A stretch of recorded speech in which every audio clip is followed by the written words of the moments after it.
Hello, I'm Asuma Katauka and you're watching America 360 on NewsX World. Let's take a look at the top headlines of this hour.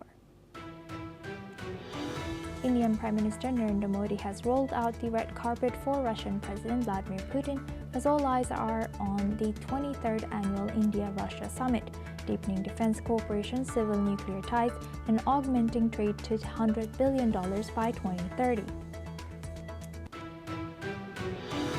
US President Donald Trump has hosted Rwanda's Paul Kagame and DRC's Felix Tshisekedi in Washington to sign a peace agreement aimed at ending conflict in the region. Trump has called the deal a great miracle, though clashes continue on the ground.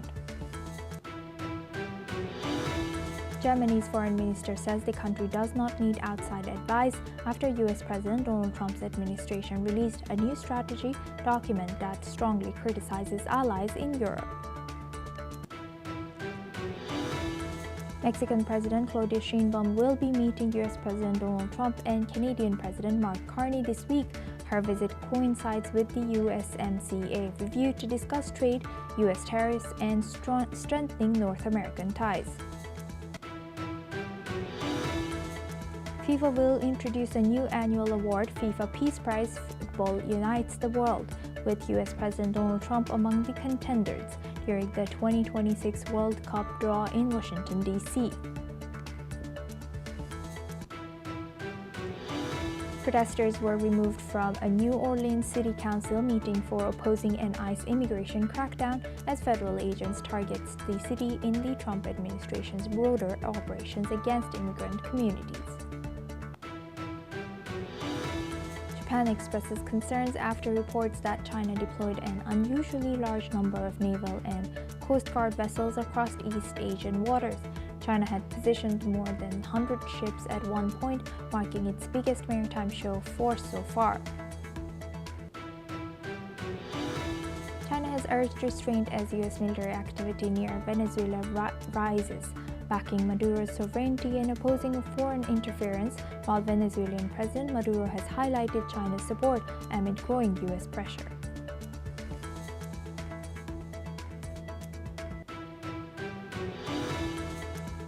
Now for this hour, we start with the U.S. President Trump's new national security strategy has emphasized a larger U.S. military presence in the Western Hemisphere to combat migration, drugs, and influence from naval rival powers. The 33-page document casts border security as central to national security and introduces a Trump corollary to the Monroe Doctrine, aiming to limit foreign interference in the Americas.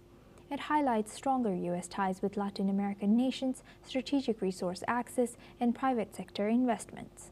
The strategy treats China cautiously, seeking fair trade while maintaining economic ties, and pledges to prevent war in the Indo-Pacific while supporting Taiwan's status quo. Europe is critiqued for civilizational decline, political censorship, and potential demographic changes affecting NATO, though the U.S. still values transatlantic partnerships.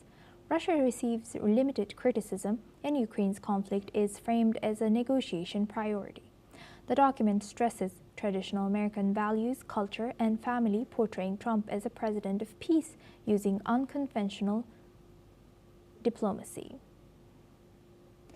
Now for this discussion, we welcome Mr. John Rossomando. He's a president of Viking Research Associates and geopolitical analyst, joins us live from Washington, D.C. Thank you very much, Mr. John, for joining us again. Good to see you. Thank you. Now, looking at this, should the U.S. actively pursue policies to maintain global dominance, or does this report and the things highlighted in this report risks escalating economic tensions with allies in EU? Well, I think that the report is about asserting American economic primacy and putting American interests first, as opposed to some of the prior strategies. This one focuses more on soft power as opposed to projecting military power. And how might the emphasis on digital finance and market innovation in Trump's national security strategy, how do you think this is going to be reshaping U.S. foreign policy? Well, I think that it's going to be pushing more in terms of diplomacy and a reduced emphasis on military power outside the Western Hemisphere. And what about its effects on regulatory priorities? Well, I think that the United States will be focusing on protecting its industries, on tariffs, on reindustrialization is one of the things that it talks about. However, it's rather short in terms of specifics. And one of the things that's highlighted is the reliance on the dollars as a global reserve. So is relying on the dollars as global reserve currency status a sustainable long-term strategy for U.S.'s national security, given emerging alternative financial systems? Well, the United States hopes to use soft power to convince the rest of the world that it has a better stake in terms of investing in the United States, and that the U.S. dollar is the king currency, and that it should remain so for the long term. And the BRICS nations will not be in a position to offer an alternative currency for 10 to 15 years minimum. And President Trump is hoping to use soft power to maintain the status quo. John, when you say soft power, can you tell us what do you mean by U.S. using soft power? Right now, as this year, we have seen a lot of tariffs, a lot of political pressure on other countries from U.S. Well, I'd have to say that President Trump's tariffs have been aimed at getting other countries to reduce their tariffs, because part of President Trump's strategy is to match the tariff levels of other nations. And President Trump, somebody coming out of the business world, knows that you have to apply pressure to get what you want in the end. So I think that President Trump aims at building stronger relations and relying less on the U.S. military. Hard power is when you use military force to get what you want, which seems to have been the emphasis of prior administrations this century. And now that EU has seen these 33 pages of national security priorities of U.S., what are the potential geopolitical consequences if EU does succeed in reducing its dependence on Wall Street? Well, I think that it will end up possibly increasing competition between the U.S. and Europe. There's been a emphasis, like in France, to remove dependency on the United States. And I think that in the long run, it will cause the United States to have to make serious adjustments in order to be competitive, as opposed to the post-World War II system in which the United States has been the dominant power in the West. Right. With that, I would like to thank Mr. John Rossomando for joining us today and sharing that insight all the way from U.S. Thank you very much. Now we move on to our next news. U.S. President Donald Trump has hosted Rwandan President Paul Kagame and Democratic Republic of Congo's President Felix Tshisekedi in Washington to sign a new peace deal aimed at ending decades of conflict in eastern Congo. Despite fresh violence in the region, the leaders agreed to a framework for peace, while Trump has also announced U.S. deals to access critical minerals in both countries, vital for technologies like electric cars. Kagame has acknowledged challenges ahead, saying there will be ups and downs, while Tshisekedi has called it the beginning of a new demanding path. Meanwhile, Trump has highlighted economic opportunities for U.S. companies, promising that the deals will generate significant profits.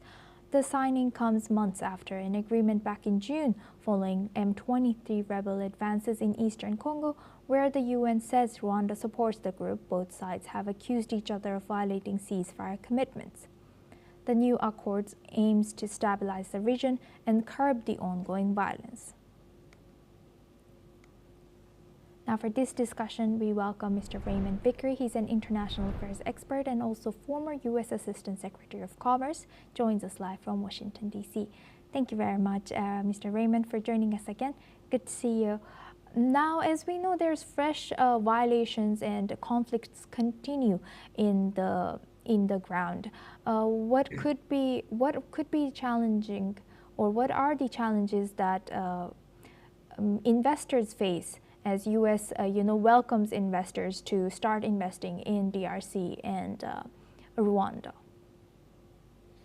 Well, thanks very much for having me. It seems to me that what President Trump was announcing in regard to Congo and Rwanda is a part of his push to get the Nobel Peace Prize. He's claimed that he has solved 8 different wars already. In fact, they're not solved. You take one of the ones that he claims that he has solved between India and Pakistan.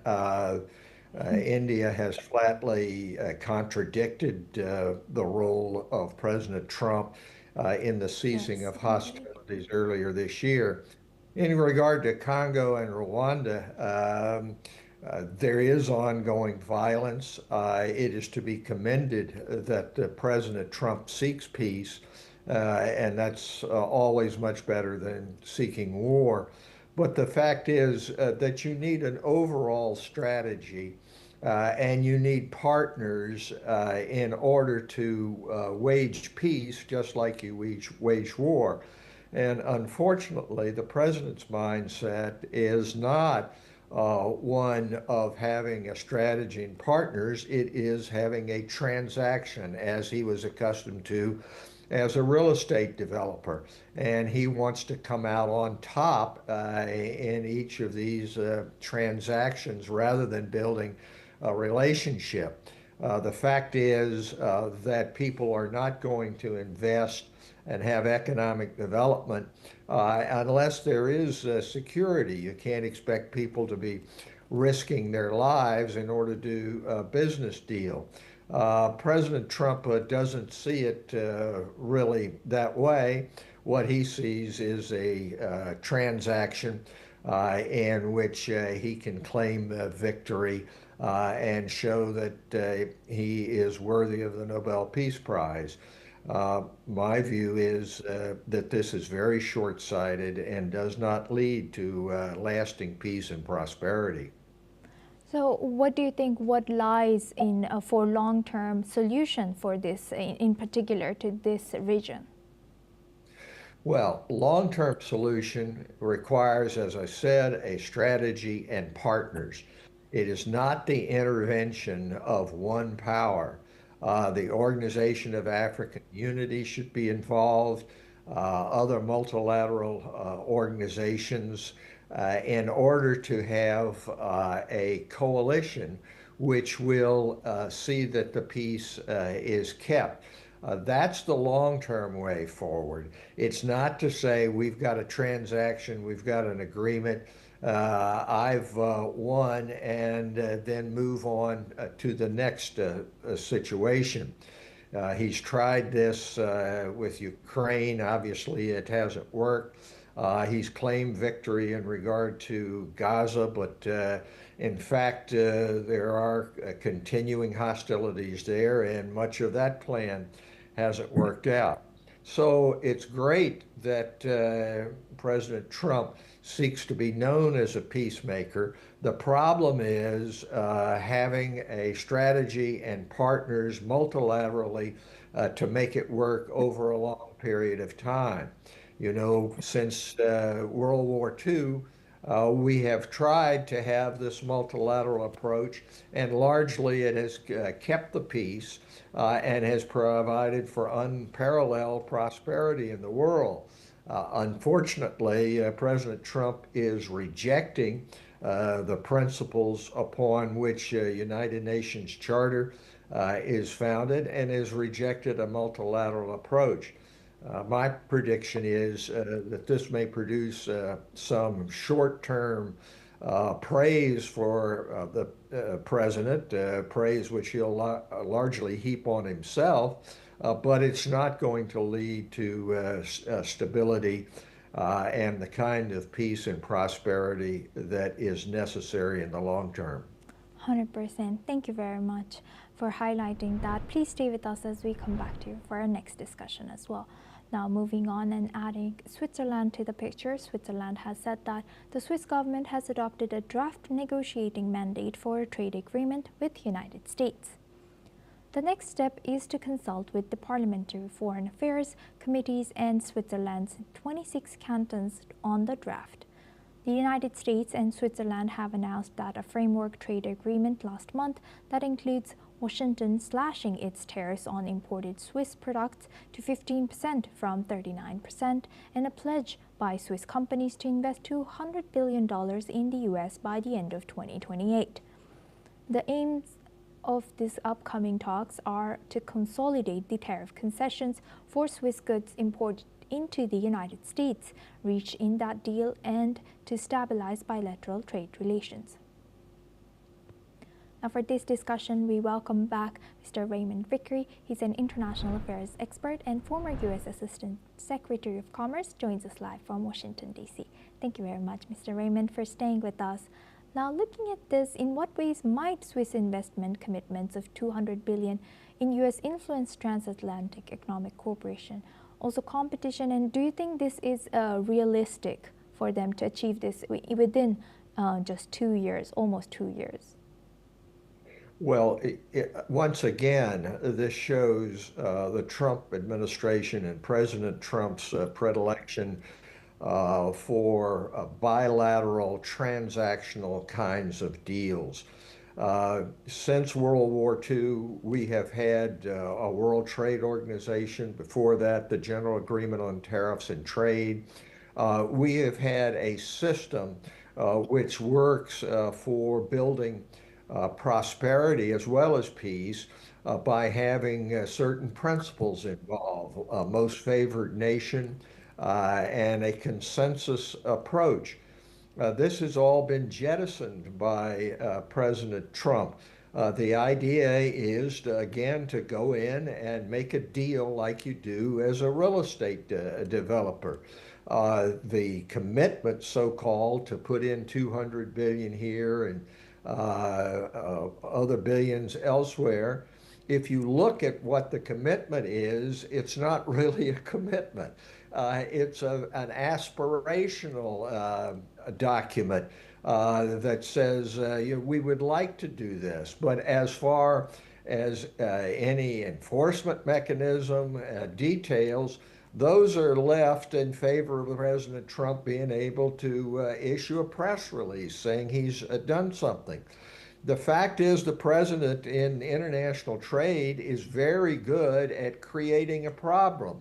These so-called reciprocal tariffs, which really aren't reciprocal at all, and were supposedly designed to reindustrialize the United States, have not produced the kind of prosperity in the United States. In fact, inflation is up, and the average man and woman in the United States is suffering because of it. So what is happening with Switzerland, as it's happened with many other countries, is an amelioration of the harm which has been caused by this bilateral approach. And if you look at the way in which it was calculated, it was calculated not on reciprocity, but some sort of back of the envelope calculation of what a trade deficit was. And a figuring that anything which caused a trade deficit was illegitimate and had to be done away with, and so you could do it by tariffs. The tariffs which came out with that kind of calculations were so incredibly high that immediately the Trump administration slashed them in half, and now is going forward trying to ameliorate the problem which it created in the first place by this really irrational approach to international trade. Right. With that, I would like to thank Mr. Raymond Vickery for joining us today and sharing that insight all the way from Washington, D.C. Thank you very much. Now we move on to our next news. Mexican President Claudia Sheinbaum will be traveling to Washington this week. During her visit, Sheinbaum is scheduled to hold brief meetings with U.S. President Donald Trump as well as Canadian Prime Minister Mark Carney. She has described the meetings as short, but they said that they will provide an opportunity to discuss trade and strengthening diplomatic ties. Sheinbaum has emphasized the symbolic importance of the three North American leaders coming together, calling it a sign of friendship, peace, and unity between their nations. Her visit comes as Mexico, the United States, and Canada prepare for the formal 2026 review of the US-Mexico-Canada Agreement, or USMCA.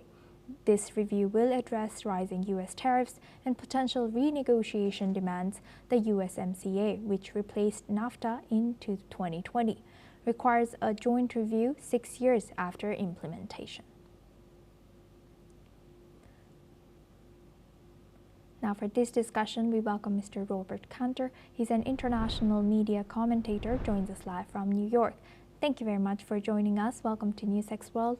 Now, looking at this, how might President Sheinbaum's Washington visit and the short trilateral influence the upcoming 2026 USMCA review? Well, first of all, it's an honor and privilege to be here. Thank you for having me. Thank you. I am a media commentator on the fentanyl epidemic, fentanyl and its analogs, its derivatives. And I applaud, and I say this without being political, I applaud what the administration is doing to combat this problem, the trafficking of illicit drugs into this country, securing our borders and so forth, because it has to be done.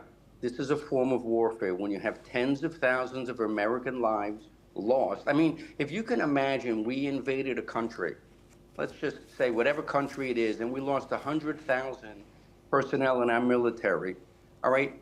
We wouldn't do that. That just wouldn't happen.